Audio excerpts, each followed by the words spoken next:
Alright guys, welcome back to another episode of the League Express podcast. My name's Jake Kearnan, and joining me as always is the editor of League Express, Martyn Sadler. And Martyn, what a weekend of rugby league. Yeah, well, just the two of us today, Jake. No guest with us today, but lots and lots to talk about. And obviously we have to start with what happened in Las Vegas at the weekend.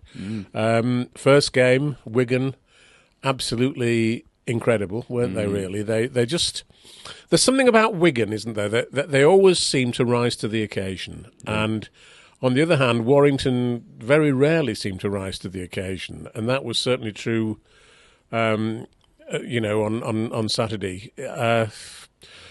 48 points to 24, but the really crucial thing was that it was 42-0 with not many minutes to go in the game, and Warrington staged a late rally, which massaged the scoreline a bit, but didn't really do much, I suspect, to mend Sam Burgess's feelings as the coach of Warrington. And I think one of the crucial things about that game, Jake, is that obviously a lot of people in Australia, a lot of clubs in Australia will have been watching that game because of Sam. Sam's got such a great, presence in Australia.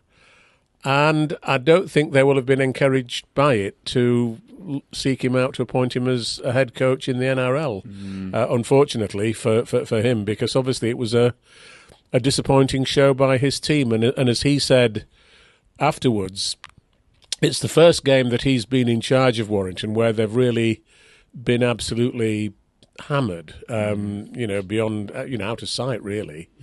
And it's funny, if you remember last year, they went to Wigan and they had a fantastic win at Wigan round about June, July, I think it was. They beat Wigan 40 points to 4 at Wigan's home stadium. And, people thought, my God, that Warrington are the coming team, the team of the moment.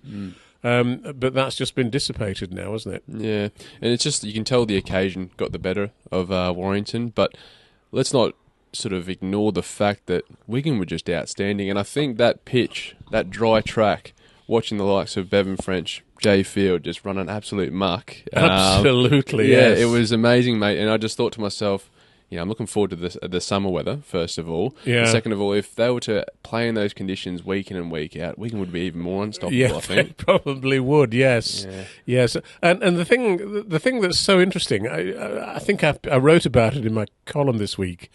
Last year, if you remember, because the pitch is relatively narrow, something like 5 metres narrower than a normal rugby league pitch. Everybody was saying there won't be any tries, it'll be a defensive slog, we won't see any open football and so on.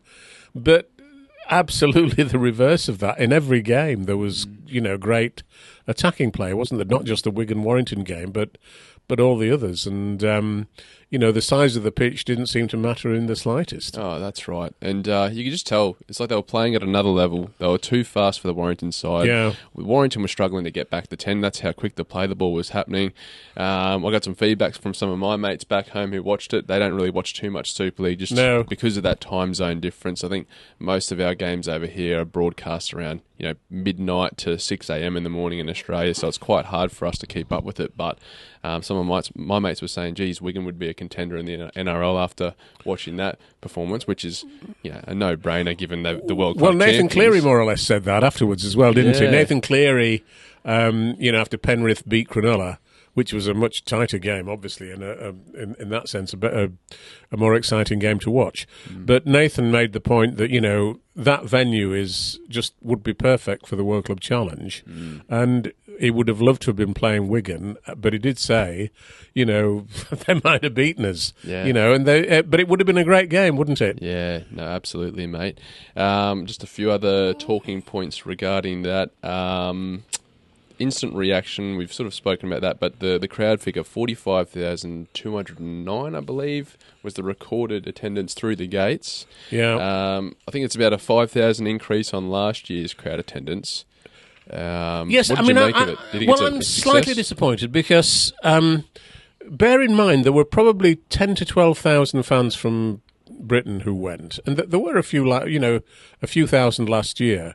But, virtually all of that increase was probably down to the British fans, joining the party, wasn't it? And, I don't think, the 4 Australian clubs, I don't think any of them had more fans than Wigan or Warrington. I think the New Zealand Warriors were the best supported of the 4 NRL clubs. But, they need to edge up gradually to capacity, don't they, in the Allegiant Stadium? But it looked good on TV. You couldn't say that it didn't look very well populated, that stadium. For most of the events. I mean, a lot of the crowd sort of stepped outside, I think, when the women's game was proving to be so one-sided. But, apart from that, it did look great. I mean, we'll get into the women's game very shortly, but now I think the NRL, they'll continue to take a bit of a strategic approach with what teams they select to bring over.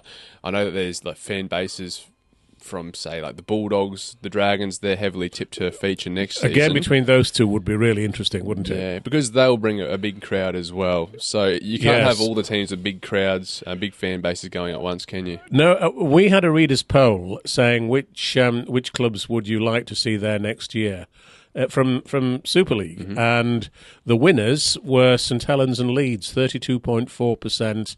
Picking St Helens and Leeds as the game they'd like to see. Yeah. Second came Hull KR and St Helens with 21.79%, and then third Leigh Leopards and St Helens. So St Helens are very much favoured as the team to go there, with Leeds in second place and Hull KR third and Leigh in fourth. So I think St Helens and Leeds would both take quite a lot of fans. And, the NRL ought to be sort of thinking really in terms of which clubs would take enough fans to fill the stadium. I mean, there's a sense in which, you might think that they'd go for 4 new clubs again next year, which they might. But if I were them, I would tend to pick the teams that are likely to, fill the stadium as much as possible. Yeah, definitely. And the way Hull KR have been selling out their stadiums, I'm sure they'd take a big crowd as well. So, I'm sure they would, yeah. There's 3 very good options there that would take a big fan base over. It does look as though they're going to just reduce it to 3 games next year, though, doesn't it? I mean, Peter Vlandis made it very clear that, he said that he was there from about 1 o'clock till 11 o'clock.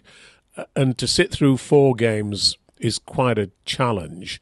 And it's fairly obvious that the game they'd drop would be the women's game, sadly, because it was so one-sided. And, the English girls, unfortunately, were miles behind their Australian counterparts. I mean, it was an interesting sort of reflection, wasn't it, of how professional the Australian NRLW competition has become and how compelling, actually, it is.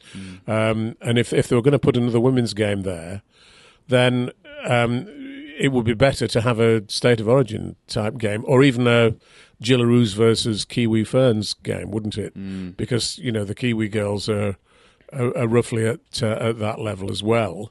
But I'm afraid at the moment we're a bit too far behind them. And I think anyone who does focus on the women's game could see that there was going to be a big scoreline here. I was thinking maybe 52-10, somewhere around that area. I wasn't expecting a 90-point particularly in figure. A game played only over 70 minutes. That's right. Because you and I were talking about that last week. We said that you're a bit surprised it wasn't 80 minutes. We're probably lucky it wasn't 80 minutes. Well, it would have been 100, wouldn't it? Yes. I think our girls obviously will have come home feeling very disappointed. And there are 1 or 2 people questioning the professionalism of the way that they were prepared for this event. I mean, they only flew out on the Tuesday, which gave them very little preparation time for that game. And the Gillaroos just seemed far more professional and far more prepared, and far more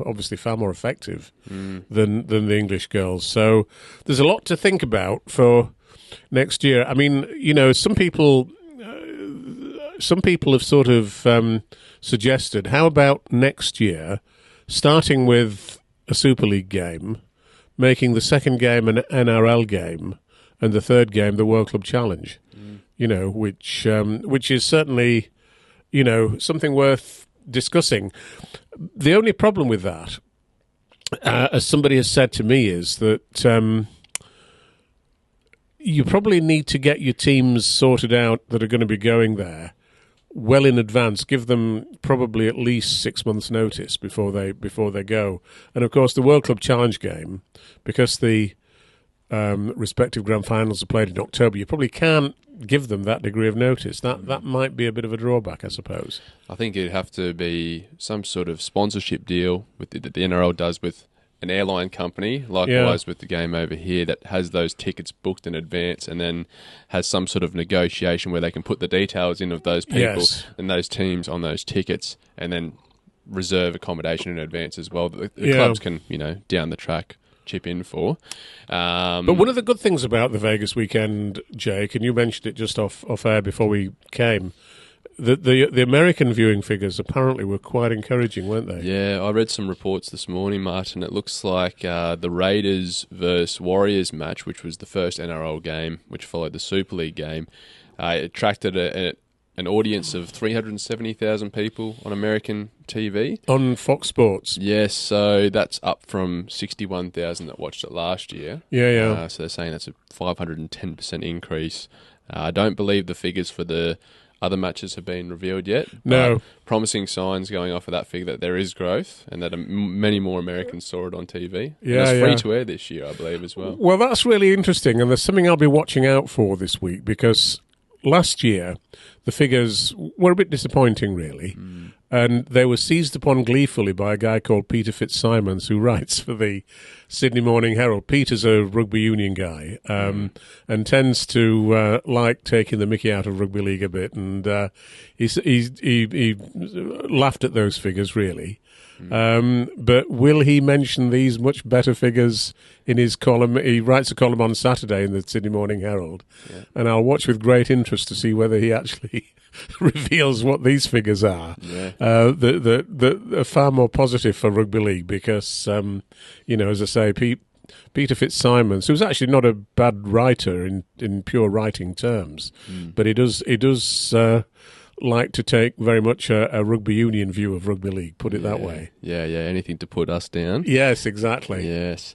Now, mate, in terms of what you were saying there about the 4 games potentially being too long for the day in Vegas, just another little interesting figure is the price of beers were like $17 for a pint.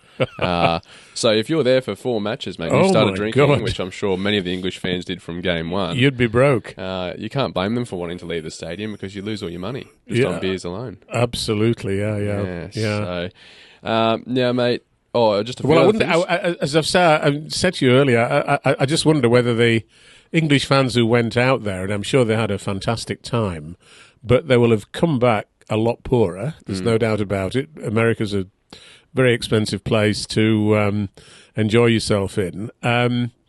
Will they still have enough money to go to a Ashes Test match at Wembley in October, or to the Magic Weekend in Newcastle, or to the Challenge Cup final in June? That's going to be an interesting one, isn't it? Because it's great to have these special events, but people's pockets are only so deep, aren't they? And we'll have to just see whether some of those fans who were out there can dip their hands in the pockets again for the other big matches that are going to occur this year. Yeah, that's right. Especially if we can make that trip down to Wembley again this year in the Challenge Cup. Yes. Now, I noticed during the Super League match, mate, Ricky Stewart was standing on the sidelines with a keen interest on watching the players take part. Well, you know which player is watching, don't you? Yeah, I'm going to say Nsemba.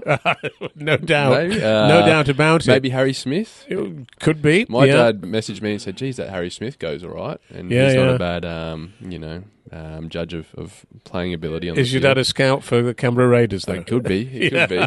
But Nsemba had some damaging runs as well, mate. Absolutely he looks strong. a natural for the NRL, but he's obviously signed a long contract at Wigan, so if anybody were to approach him, then they'd be paying a transfer fee to Wigan, obviously, which is the obvious reason why Wigan put him on a long deal, because obviously he's a great player, they want to keep him. But I mean, obviously I don't know whether Junior Nsemba has an ambition to play in the NRL. It might not do, for all I know. But it would be very surprising if he'd not given it some thought, wouldn't it? I was watching him play over the weekend, and for a few months now I've been trying to find the right player comparison for him. Like, who does he remind me of? And the other day it struck me. Do you remember Jamal Idris? He used to play for the Bulldogs, Titans and Penrith. Yeah. Big, tall, played back row centre, fast, strong. Like, I was watching him like, that's who he reminds me of, Jamal Idris. But he never quite fulfilled his potential, didn't Jamal Idris, did he? And he quit the game relatively early. Yeah, and he played for New South Wales. I'm pretty sure he debuted for Australia as well. Yeah. And, was highly touted, but yeah, just... It reminds me a little bit of Rod Reddy as well. Do you remember? Are you too young to remember Rod Reddy? What year? No. Well, that would be the 1980s. He was... part of the Invincibles in the early 80s, so obviously you don't remember him. Yeah. Showing my age a bit there, I'm afraid, Jake. Okay. But he was just a great tall guy who seemed to be able to run like the wind and take players on and so on, and in a similar way to Junior. Obviously everybody in Australia will now know who Junior Nsemba is. Every club will know him.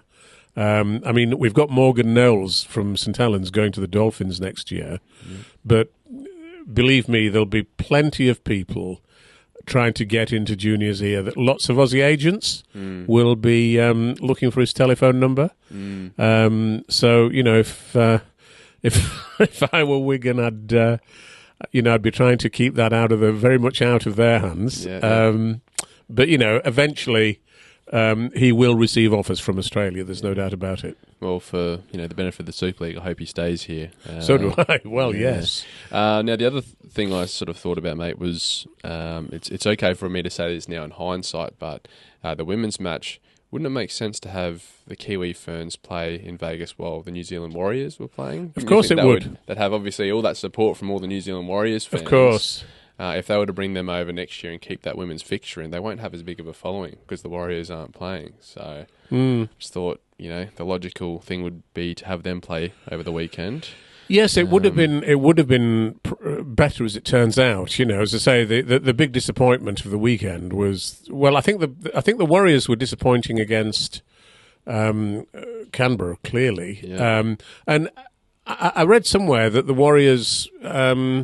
Maybe some of the Warriors treated it as a holiday, just as much as a sort of work event, really. And whereas the Raiders were very focused on the game, and that showed, didn't it? No, that's right. But Martyn Nicholson didn't play for the Raiders, by the way. The ex-Warrington player who they signed, he wasn't included in the matchday 17, so...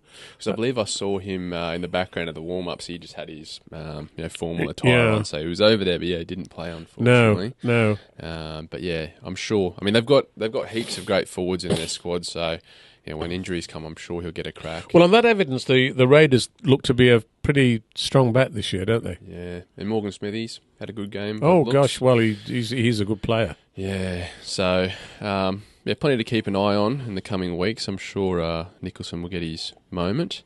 Now, how about we touch on some of the Super League games that took place over the weekend, mate? On Thursday, we had Hull KR defeating Salford 42 points to 0. Oh, that was awful, wasn't it? Salford were just absolutely... You could tell they hadn't been paid. I'm surprised they played. And they'd not been paid. They'd not probably trained... effectively for the game, and they looked to be completely out of sorts. Hull KR didn't have Mikey Lewis or Tyrone May. Obviously, Danny Richardson played at half-back for them, but it was all just so easy for them, really, Jake, and it was just so disappointing.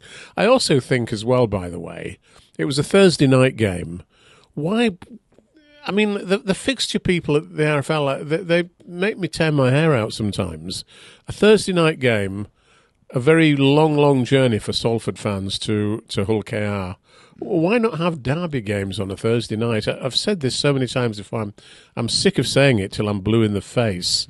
But if you're going to have Thursday night games, and I'm all in favour of Thursday night games, make them derby games. Like the season kicked off with Wigan versus Leeds on a Thursday night.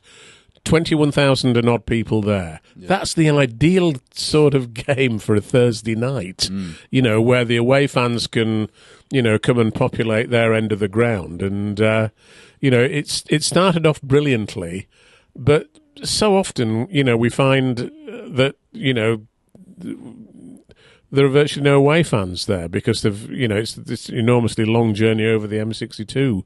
And it's ridiculous, I think. It should be so easy to, for example, there was a game between Leeds and Castleford on Saturday. That could have been the Thursday game this week, and Castleford fans would have gone to Leeds in big numbers on a Thursday night. There's no doubt about that. As it turned out, there was a crowd of 14,234 at that game, but I think the crowd would have been very similar on a Thursday night. Just ridiculous, really, and it's just such a shame. We just, the fixture list is a key marketing opportunity for Rugby League, and yet the people who run the game never seem to fully appreciate that. Because I'm not completely across the calendar this season, but I know last year and the year before that, some weeks there we would have Thursday fixtures, other weeks we wouldn't. Oh yeah, they were on and off all the time, weren't there? There seem to be far more Thursday fixtures this year, which is great. I've no problem with that at all. But as I say, it's just a case of, the fixtures. For example, this Thursday it's Hull versus Lee, another game where you're expecting Lee fans to make a not horrific journey, but a very long journey along the M62 with all the traffic jams and potential problems that entails. And if you're driving into Hull, by the way, at the moment, where the M62 becomes the A63, there are lots of delays on that road. It's not. There are lots of roadworks on that road, so Hull isn't actually an easy place to get into at the moment, as I've discovered on my recent trips there. Yep. I don't know whether those roadworks have been lifted yet. They might have been, for all I know. But, it's not an easy journey. And for goodness sake, let's try to, do things a bit better. That's it. And by the time you get out there, watch the match. The match ends, around 10 p.m. these days. By the time you get back, it's after midnight. Yeah. No, you're exactly right, mate. We should be making it a bit easier for the fans to go and watch their team. Well, they're the vital people. The fans are the people who, they're the vital people. Yeah, that's right, mate. All right, we'll move on to Friday's matchup. Hull FC defeating Giants 11 points to 10. A field goal to seal it. Well, what an interesting game it was. And, Huddersfield, poor old Huddersfield, they do seem to be...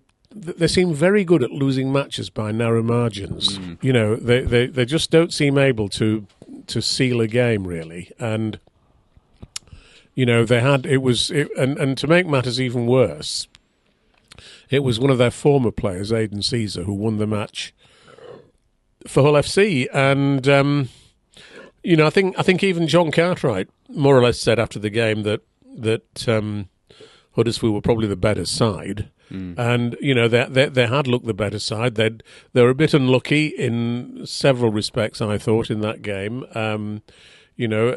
Oliver Wilson should have scored a try at one stage, but just didn't manage to ground the ball properly, and it was very much touch and go and so on. And but it at the end of the day, they lost again, and they're 0-3 now, and they face a very tricky trip to Wigan this coming Sunday. Yeah. Their main hope is that Wigan won't have recovered from the trip to Las Vegas. Yeah.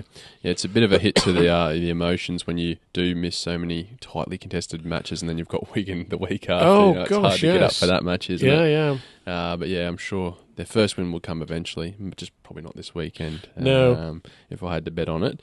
We've just done the first Friday matchup. The second Friday matchup, we had Lee defeating Catalans 34-6. Too easy for Lee. Lee are the big winners in the first 3 rounds of Super League. That win over Wigan in the first game of the season looks better and better, doesn't it? Yeah. Given the way that Wigan have been playing since then. Wigan have been pretty irresistible since going down 1-0 to Lee. So that just makes Lee's achievement in beating them all the better. And to be frank about it, they were way ahead of Catalans on Friday. Catalans seem to me to be in something of a crisis mode at the moment.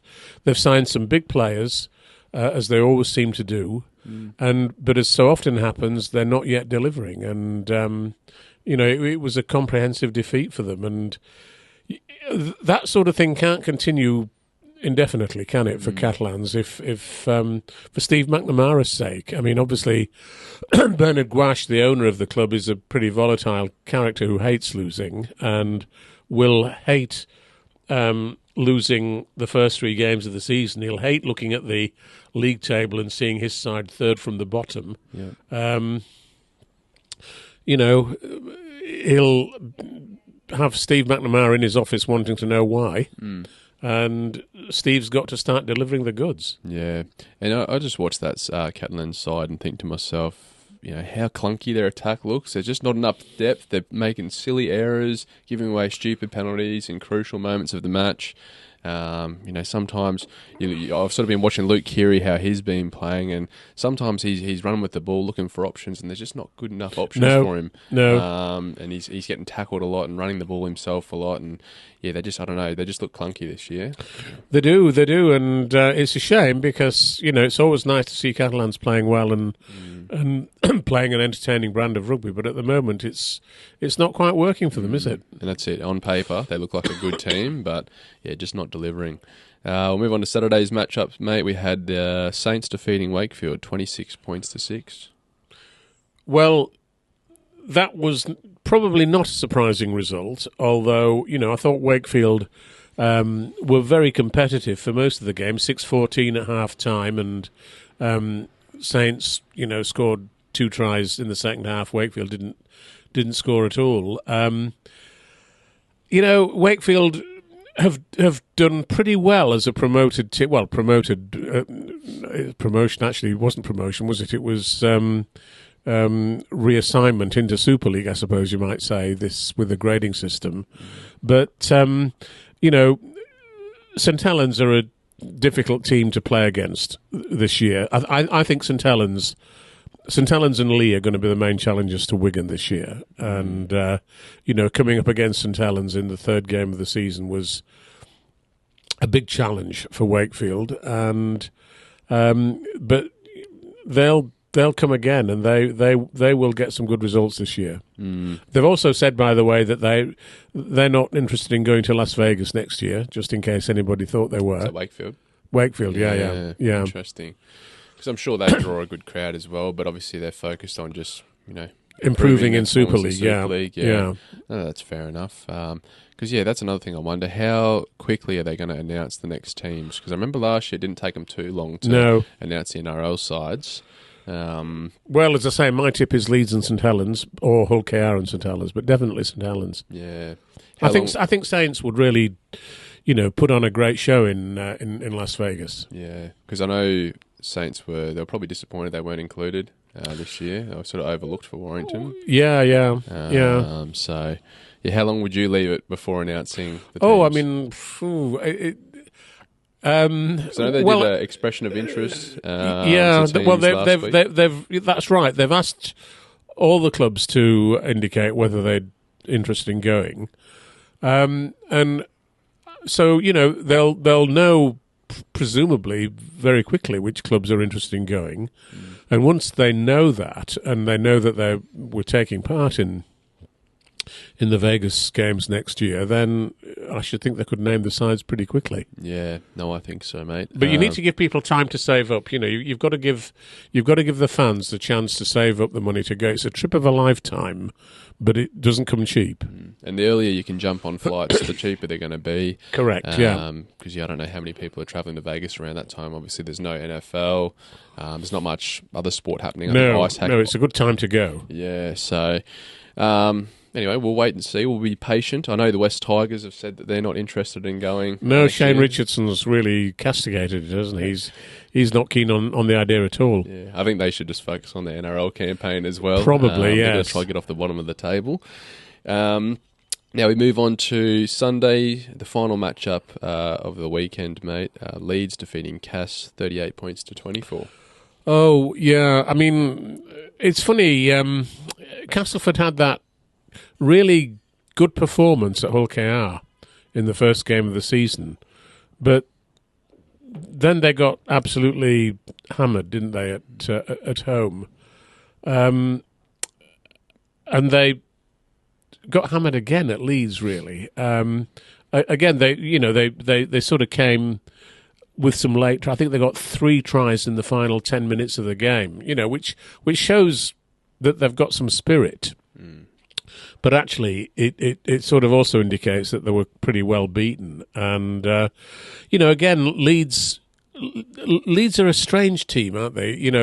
I can't quite make my mind up. I mean, they lost at home to Wakefield in the opening game of the season, but they've had 2 wins since then. And I can't quite make my mind up what I think about Leeds this year. I think we need to see a bit more of them. We need to, I mean, obviously, Brodie Croft was missing at the weekend, wasn't he, for them? So that was a good performance by them. And Matt Frawley was missing as well, wasn't he? So, they had very much a makeshift half-back combination, but nonetheless they were too good for Castleford. And Castleford, after that performance at Hull KR, have disappointed since. So who knows where they go from here? And Jake Connors playing well. I think Brad Arthur's the right coach for him, isn't he? And young Sinfield scoring a try as well. Well, I'm glad to see Sinfield having some opportunities at Leeds, because if you look last year, Sinfield was most weeks was in the 21-man squad that they announced, but most weeks didn't make the 17. And, that's obviously disappointing from their point of view, or from his point of view, rather. And, I'd like to see him given an extended run, if I'm really honest about it, just to show what he's capable of. No, absolutely, mate. All right, let's talk about some of the news that's been making the rounds over the last week or so, mate. Obviously, we've focused a lot on Vegas, but Salford. What's the latest on them, mate? I'm sick to death of talking about Salford. I'm sick of reading about it, it's just so disappointing. And, it's casting a shadow over the game at the moment. I mean, here we are, Wednesday morning. Now, by yesterday, Tuesday, the players hadn't been paid and the money hadn't been transferred into the relevant bank accounts where it needs to be, to ensure that the players are paid. And while the players have not been paid, they've not been training. They've gone on strike effectively. In the meantime, the Rugby Football League has imposed a reduced salary cap again of 1.2 million for this Friday's game at at Castleford. So who knows what's going to happen there? I mean, the chances are that they'll put out a side similar to the one that played at St Helens in the opening game of the season. That's assuming they can put out a side at all, which has to be questionable. Obviously, if the money suddenly appears, then that will solve everything. But, you've got to sort of wonder whether it ever is going to appear, haven't you? And that would be so desperately disappointing. And of course, if it doesn't, maybe the only outcome would be liquidation of the club, which I've sort of mentioned as a horrendous possibility in my column this week. But what more can you say about it? That's it. And if the players aren't paid, why would you show up and play? Well, precisely. It's a tough enough game as it is without having to play without being paid. That's right. You're putting your body on the line every week. The least you can have some financial compensation. Absolutely, yes. But what's the excuse is? The reason, I guess you could say, is that it's going through money laundering checks or something. Which may be true. I mean, I don't know. That would. I'm not an international financial expert. Jake, which might surprise you a bit.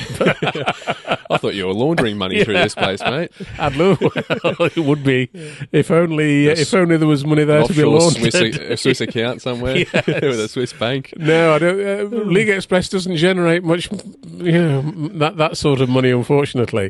But no, I mean, who knows? People with far greater financial expertise than me could probably comment on that, but. we'll just have to wait and see what comes of it. But it's so disappointing. Especially like the players that, not only local, but boys that have moved over, international players who may or may not have relocated their family over here. Absolutely, yes. To be playing and not being paid for it, or having to wait for their pay. Disastrous. It's unprofessional, It is, yes. But anyway, we'll wait and see. Touch wood, they get paid before the weekend. Now, in other news, mate, looks like there's going to be a new Rugby League video game that's been developed and it's going to be released this year, which me as a bit of a PlayStation fan, I love that. Well, I'm We've been waiting for so long. It's funny you say that because I'm not a PlayStation fan. I'm not a video games guy. I don't think I've ever played a video game in my life, and it's just not the sort of thing that appeals to me all that much. But, having said that, I recognise that I'm probably in the minority and that you're probably the majority. Yeah. And a new video game for Rugby League would be great and would no doubt generate a lot of money for the game. It's an NRL video game, isn't it, presumably? Yeah, well, no, I think they will include Super League teams as well. Will they? Most of the games in the past have included or had a Super League version of it, but they're saying it's going to be released sometime this year, which is great for all the young fans of the sport. Now, Jake, what I'm going to ask you to do now is sell me the idea of playing this video game. Oh. Because as I say, I don't play video. I've never played video games, but I'm perfectly happy to be persuaded, particularly with a Rugby League video game. In fact, I almost feel as though I'll have a responsibility to play it, to sort of comment on it. Yeah. So you tell me why it's going to be great. Well, I remember some of the games I had. There was a Rugby League 2 game I had on the old Xbox, a Rugby League 3 game. I think that was on the Nintendo Wii, where you had the controllers and you'd sort of go like this and then it would pass the ball on the screen.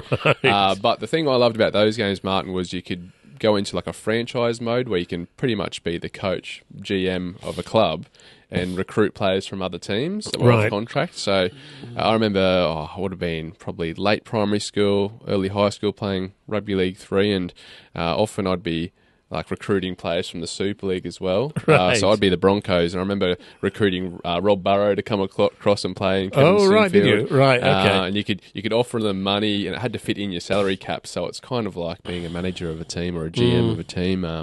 And yeah, I remember always trying to get like Greg Inglis to come play for the Broncos and try and beef up my team. But yeah, it was so much fun, mate. And it's been, I don't know how long since the last one, over 5 years, 6 years. So certainly overdue.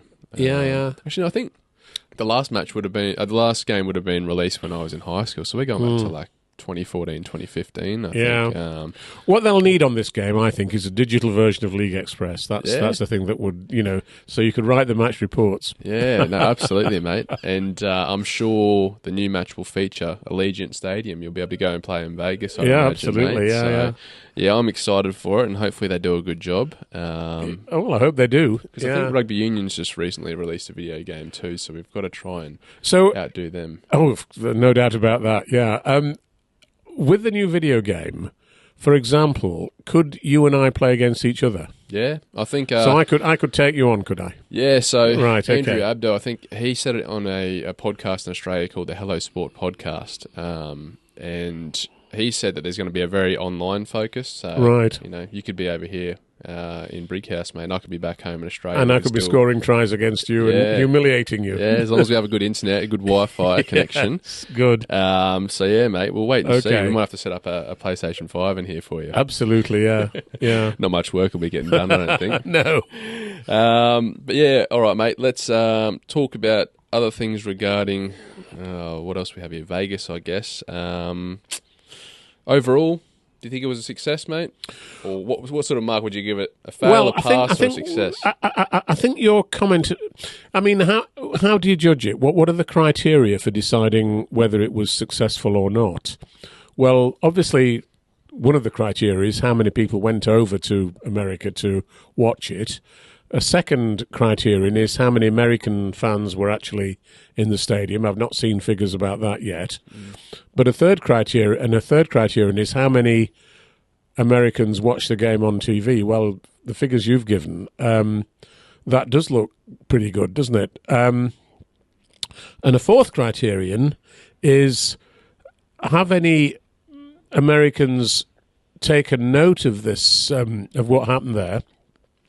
Very wealthy Americans who might actually want to come and buy a rugby league club in Super League or even in the NRL, because, we see this now, don't we, in many other sports, that a lot of very wealthy American billionaires are keen to buy sports clubs, but we've not seen it yet in rugby league, and that's just because our sport doesn't have a high enough profile. But has our profile been enhanced because of Vegas? Well, clearly it has. But and I've got to say, Sky Sports did a really great job in promoting the Vegas game between Wigan and Warrington. And it it was, it was great to see Brian Kearnan in his Elvis get-up, wasn't it? If you saw that, and I think Brian's a natural for that sort of thing. And although actually, it was funny actually to watch the Wigan Warrington game and to hear Brian as a co-commentator on that game, which isn't his major thing. I mean, Brian is a great frontman, a great presenter, and he actually wasn't performing that role because it was a Fox Sports broadcast, and Fox Sports obviously had their own people. But I think Sky did a great job nonetheless, and obviously, hopefully they'll get behind it again next year, and it'll grow bigger and better. That's the thing. A lot of fans are calling for Vossi to make the move over to the UK and commentate our games over here. I thought he did a fantastic job. A good commentator. Game. Yes, a good commentator. I also like Dan Kearnan. Yeah, I think he's a very good commentator. His signature, goodbye, yes, cool when someone absolutely makes a break. Yeah. But yeah, as you said, Brian Kearnan, he did an exceptional job. He just provided that added value. Oh, yeah. A little bit of knowledge. I think Brian has become a really great presenter of Rugby League on Sky. I loved watching all of his interactions with Matty Johns. It seems like they've got a really good friendship. Well, it goes back to when he played with Matty Johns, I think, at Newcastle during Brian's playing career. He's always been very close to Matty. Yeah. Good mate. And, they obviously have that sort of, mateship that allows them to just take the mickey out of each other and so on. Yeah. One other thing I thought was quite important for the game over here was how much interest the NRL head honchos had in the Super League, and the repeated comments about how important it is to have a strong Super League for the international game. So, well, there's still talk, isn't there, about the NRL investing in the British Super League, but nobody's quite sure how serious that is and what form it would take. And until and there's a lot more to be said about that further down the track. No, definitely. The other thing I wanted to touch on, mate, was the comments regarding women's rugby league players in Australia that reached out to England about representing England in the form of a heritage sort of style selection. What are your thoughts on that? Do you think we should just be sticking with our homegrown talent over here, or do you think we should look at adopting what's now very obvious is that if we can stick with our homegrown talent, and it's great to see us doing that, but if we do that, we've no chance of winning the World Cup. Having said that, even if we take heritage players from the NRLW, we've still probably got no chance of winning the World Cup. I mean, it's very obvious that the World Cup is between the Gillaroos and the Kiwi Ferns, because of the quality of play in the NRLW. So, I wouldn't. I'm not quite sure on that one, if I'm really honest about it. I think there's a lot that we need to think about in terms of improving women's rugby league in this country before we start thinking about whether heritage players should be part of the England team. If I'm a England scout or involved with pathways there for the women, I'm going to rugby sevens matches for women. I'm going to tag rugby games just to try and find those players with those just natural attributes that absolutely translate well to a rugby league pitch, and then all they got to do is get used to the contact if you're coming from a tag background. But the other thing we will touch on, mate, is the RFL council meeting. Yes. There's been a bit of news around this. Simon Dwyer, obviously. What's the latest? Well, the RFL are, I think, refusing to table the motion that's been put forward by the clubs which is demanding the immediate resignation of the RFL chairman, Simon Johnson. The RFL has put out a fairly lengthy statement that's actually attached to the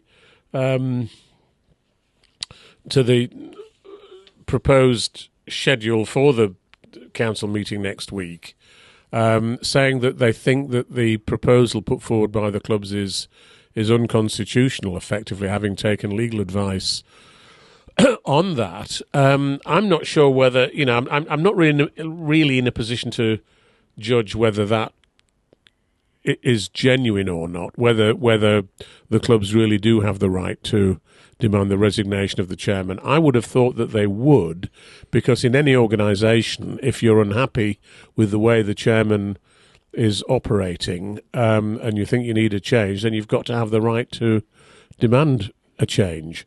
So we'll learn more about it, as the week goes on, and we'll, as those people are all coming back from Las Vegas, because they were nearly all in Las Vegas. I think the chairman and all the leading officials from the RFL were in Las Vegas while Salford were going. I mean, that's another thing, isn't it? Salford's going through this terrible situation, and yet they're all, away, effectively, as some may say, on a junket, really. And I'm not sure that was the best sort of spectacle, looking in from the outside. So, I think Simon wants to stay on until after the Ashes Test series, but some of the clubs think that change is urgently needed long before that. And they want to bring in Nigel Wood as an interim chairman. Now, 2 or 3 weeks ago, we had John Keir on this podcast commenting about Nigel and saying, commenting about him in quite a very positive way, saying that, he would be the right man for the job because nobody understands the game as well as he does because of his wide-ranging experience. So, I think change has got to happen. There's got to be a bit of a sea change in the way the RFL operates. The organisation is under enormous financial pressure, and Nigel Wood's great strength is his financial ability. Nigel's really good at. When he was in charge of the RFL, I was talking to one club chairman yesterday about him, and he said, Nigel, for example, did 4 negotiations for TV rights, and the value of those rights increased every time. Since he's gone, the value has fallen dramatically. Yeah. Is that a coincidence? Well, I'm not sure it is really. So, there's a lot to. I mean, I would love nothing more than to see Nigel on this podcast to share his thoughts with us, and I'm hoping at some point that we'll be able to persuade him to do that. But who knows? That's a bit further down the track, I guess. Yeah, no, absolutely, mate. I must apologise. I think I said Simon Dwyer, not Simon Johnson. Simon Johnson, yes. Him, so yeah. Sorry, Simon. Yes, it's Matt Dwyer, Simon Johnson. Yeah.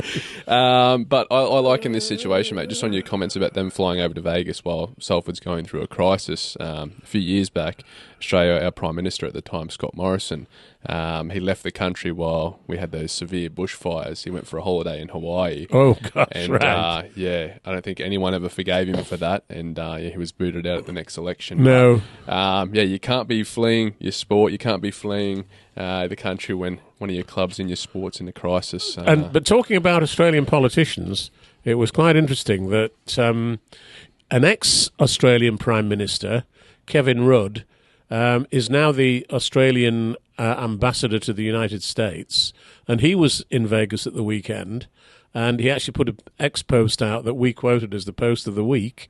Australia's most popular game meets the home of sports and entertainment. Aussie Rugby League teams put on a legendary show for a record crowd in Vegas tonight, said Kevin Rudd. So, that's quite interesting. that a lot of Aussie politicians do like to show their admiration for rugby league, and even Scott Morrison was a Cronulla fan, or so he claimed, wasn't he? That's it. And Anthony Albanese, obviously South a mad Sydney. South Sydney fan. So well, he's on shaky ground at the moment, isn't he? Yes, apparently. Yes. So we'll see what happens. I think the election's coming up soon, so we'll see what happens there. But I think any chance we can have a Prime Minister that supports rugby league in power can only do wonders for the game. Oh, yeah. Well, most of them will say they like it, even if they don't, I think, in Australia. Yeah. Whereas in this country, Prime Ministers don't need to say they love rugby league, do they? No, that's right, mate. Even though there was a very interesting example prior to the last election of Sir Keir Starmer being in Batley and being interviewed on the in the stadium at the Fox's Biscuit Stadium, Mount Pleasant, where he'd been invited to talk about whatever the political issues were of that particular day. So we do sometimes see politicians at rugby league venues here, but not very frequently. Oh well, we might have to put the invite out to Sir Keir Starmer, see if we can get him to a match, maybe. Oh, get him on this podcast. What do you think about that? Yeah, talk politics with him. Yeah. All right, mate. Any other news you want to get into before we look at this weekend's matchups? No, I don't think so. I think we've talked about quite a lot of things, haven't we? So let's look at the weekend's games. Yeah, we will also, if there's any viewers or listeners watching on YouTube, if you did go to Vegas, even if you didn't, let us know what you thought in the comments. Yes, let us know how you think they can improve it, because I love reading other people's opinions. But yeah, Thursday night's matchup, mate. We got Hull FC taking on Lee. Well, that's an interesting one, isn't it? I think Hull have probably performed better so far this year than we might have expected, but I just don't think they'll beat Lee. I think Lee, Lee were underestimated at the start of the season by a lot of people, including me. Yeah. I've got to admit. But I think after three rounds of the season, I think everybody's completely reshaped their opinion. And I think Lee will be too strong for Hull. They'll probably win by about 14 points or something like that. And, I wouldn't... and I think that would not be a bad result for Hull, actually. Yeah, and just the recruitment that they've made. We've said it a few years now in a row that they just seem to get the right players that fit Adrian Lamb's system. Adrian Lamb's a really shrewd coach. And a really, and Chris Chester is the director of rugby there.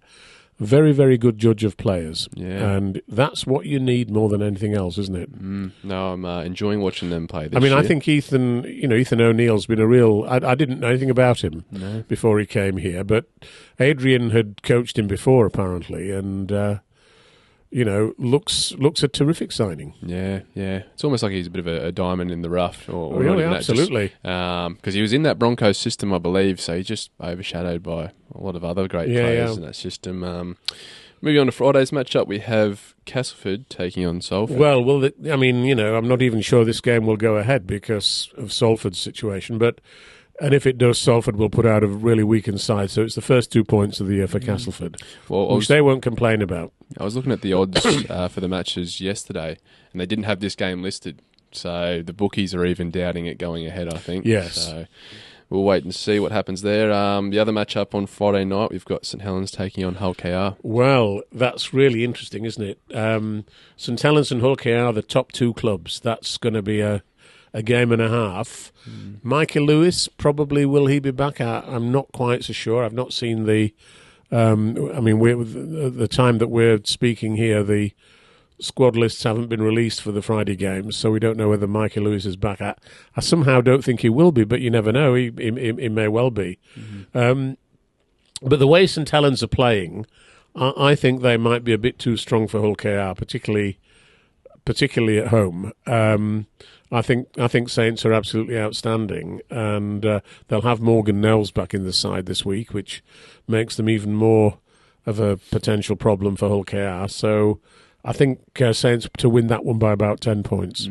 If you're Willie Peters, do you think this early in the season you're rushing Mikey Lewis back, or do you think you're I don't know. Obviously, I don't know what Willie...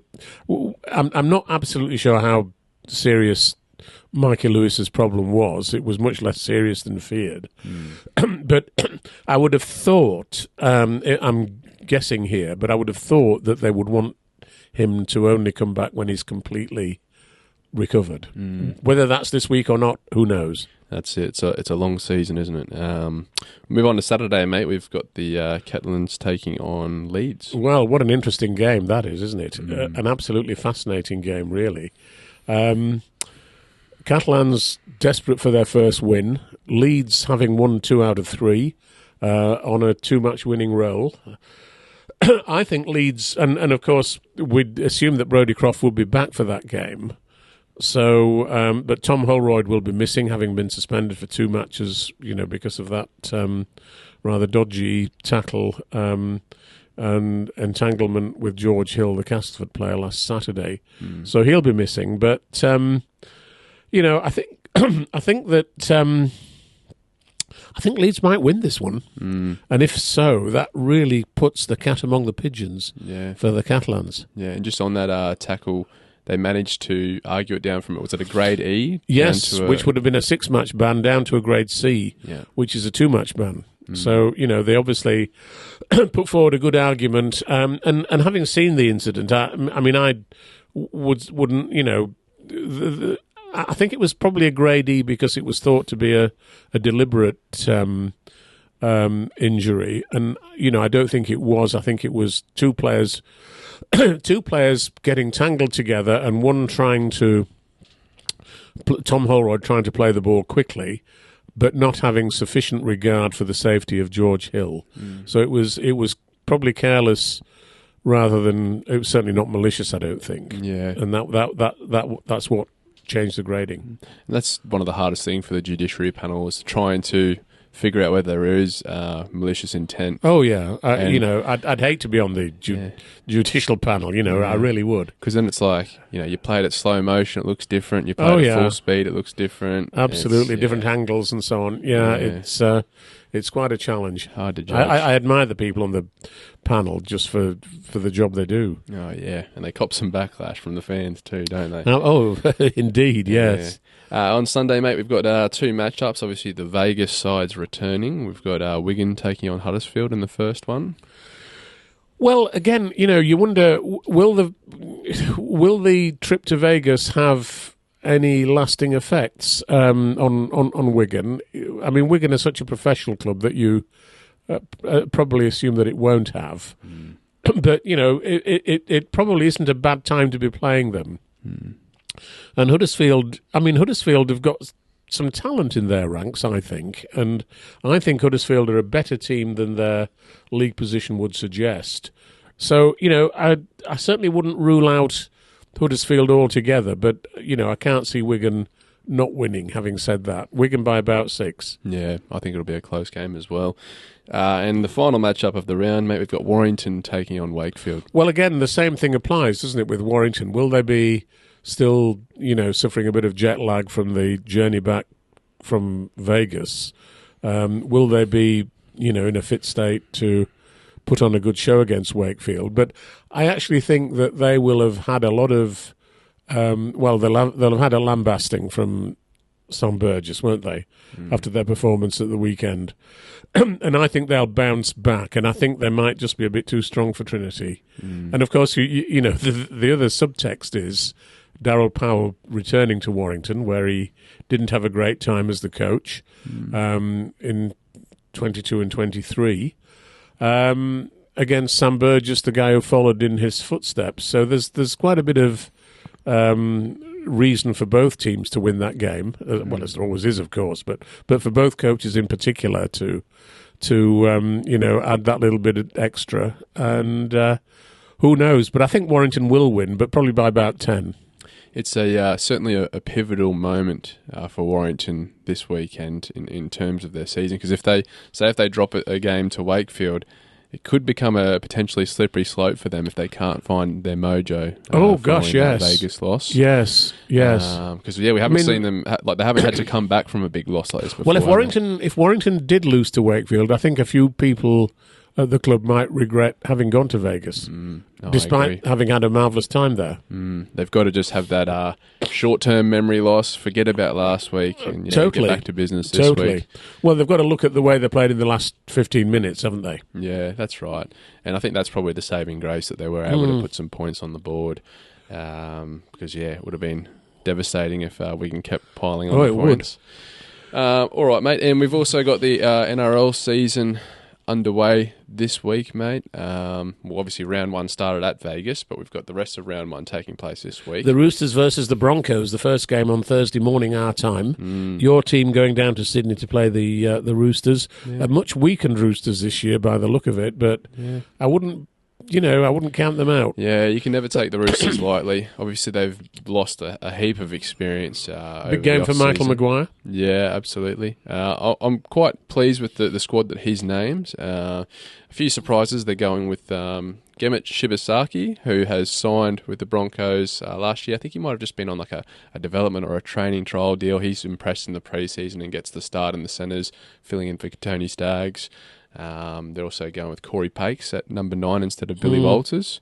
Ben Hunt's going to make his return to the Broncos this week, so I'm keen to see that.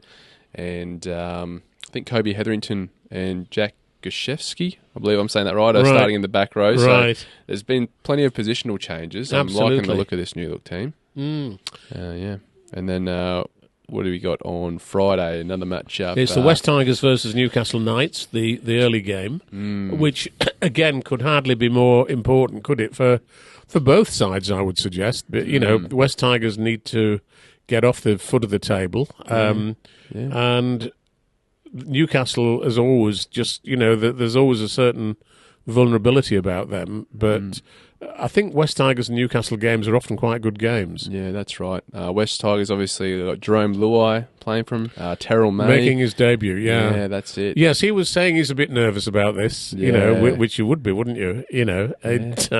Obviously, he'll be out to make a big impression. And playing alongside young Galvin at halfback, that looks a bloody good halfback combination to me. Absolutely. And, they've almost gotten a few former Panthers players now. They've obviously got Api Coruscant at 9. Yeah. They've got Taruva as well, the winger from Penrith last year. He's playing there too. So they've got a good side on paper, and it could be the year. They've also got a young fella debuting at 9 because Coruscant's out this week, and he's 27 years old, making his debut. Off the top of my head, I can't remember his name off the top of my head, but he's come through the Queensland Cup system, got a chance with West Tigers over the off-season, and trained the house down from all reports. Yeah. And then they have another match-up. We got Dolphins and South Sydney, which has been switched to Sydney because of the impending cyclone in Brisbane. And that's a controversial decision, isn't it? Because I noticed in the newspapers today or yesterday, Cody Nikorima's wife has objected to what the NRL's done because she is 6 months pregnant with a couple of other children too, and she's saying that she feels terrified at the onset of this cyclone that she'll have to face now without her husband. And I suspect a few players might refuse to go down to Sydney because obviously if there's a cyclone approaching, you don't want to be departing from your family. I wouldn't, if a cyclone were heading for where I live, I wouldn't want to not be there, but leaving my wife and children to face it alone. And it's interesting, isn't it, that the AFL has postponed 2 games that were due to be held in southeast Queensland this weekend. They've just called the games off and they'll reschedule them. But the NRL has decided to play the game in Sydney rather than in Brisbane. But, I'm not sure it's a great move. No, I think they should look at postponing, especially if there are Dolphins players that pull out. Obviously, yeah, I've got great sympathy for the Nicarima family. If it was me in Cody's position, I'd stay at home and look after the house and the property and the family. But yeah, I think if anything, it benefits the South Sydney Rabbitohs because they've got obviously a few out with injury. No Latrell Mitchell, no Cam Murray. No. So yeah, we'll keep an eye on that one. Yes, I mean it'd be interesting to see if it does go ahead, which I assume it will, as it's now been scheduled. But the Dolphins might be taking a team mainly of unmarried guys who don't have family responsibilities. Yeah, maybe a few of the young rookies might get a go. Yeah, you never know. And then what else we have on Saturday? St George versus Canterbury. That's always a great game, isn't it? There's always a lot of feeling between those two clubs. Yeah, it's going to be an exciting matchup, that's for sure. Both teams in a position this year where they're going to be in finals contention. Well, St George have shown a lot of improvement, haven't they? That's really quite interesting, I think. That's it. And whether Seraldo and the Bulldogs can take that next step. Obviously, played some finals football last year, so can they contend and push for a top 4 spot? We'll soon see. We will, yeah. The other match out, we've got Manly versus North Queensland. Yeah, which will be... I'm not sure what to expect from that game. No. It's hard to go off trial form. Well, if you went on trial form, North Queensland wouldn't be so good, would they? I don't think. No. So that's the thing. I think they had one big scoreline against them. One big score again and one big in favour, yeah. So you're never quite sure what to make of that, are you? Yeah, that's it. But, interested to see how they go. They've both got really good teams on paper, a lot of experience as well. So, yeah, it could be a coin flip, that one. It could. And then the final game, Melbourne versus Parramatta on Sunday. You have to think Storm will win that, I think. Personally. Well, you think so, but Jason Ryle's going back to a club that he was the assistant coach at for several years. And, a lot of people are banking on Jason Ryle's to revive Parramatta. They were dreadful last year, weren't they? That's it, yeah. And, they need to get back on track. The question is he the man to get them back on track? And you hope so, because, Parramatta have got such potentially enormous support. They play in a great stadium, and if they're doing well, they'll fill that stadium. In my opinion, they'll get 30,000 people watching. Yeah. So I always hope that Parramatta will do well. They're a bit of I've got a soft spot for them. But who knows? That's it. And let's just hope that there's been a lot of off-field stories around the future of Dylan Brown, other clubs throwing big money his way, allegedly. So, yeah, hopefully that hasn't been a distraction. Well, he's got to do it on the field, hasn't he? No. So, yeah, we'll wait and see. Hopefully Parra can contend again because it's good when the Parramatta Eels are going good. They've got a great fan base. Oh, yes. And, a bit like Canterbury, really, isn't it?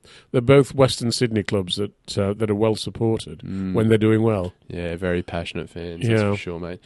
All right, mate. Anything else you want to touch on before we get out of here today? No, I think we've probably covered everything, haven't we? Yeah. And I'm just looking forward to beating you in that video game, mate. Now, have to see. I'm looking forward to a video game trailer. So I can see what it looks like. And they've made many improvements. But yeah, look forward to it. We also will remind our viewers and listeners if they want to get their subscription to League Express, head along to totalrl.com/shop. We'll put the QR code on the screen.